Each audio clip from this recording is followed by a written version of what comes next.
இந்த ஆலயம் உனக்காக.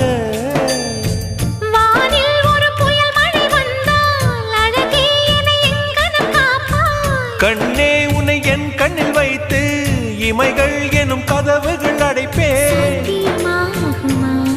நான் சத்தியம் செய்யவா? தொடு தொடுவெனவே வானவில் என்னை தூரத்தில் அழைக்கின்ற நேரம். உவா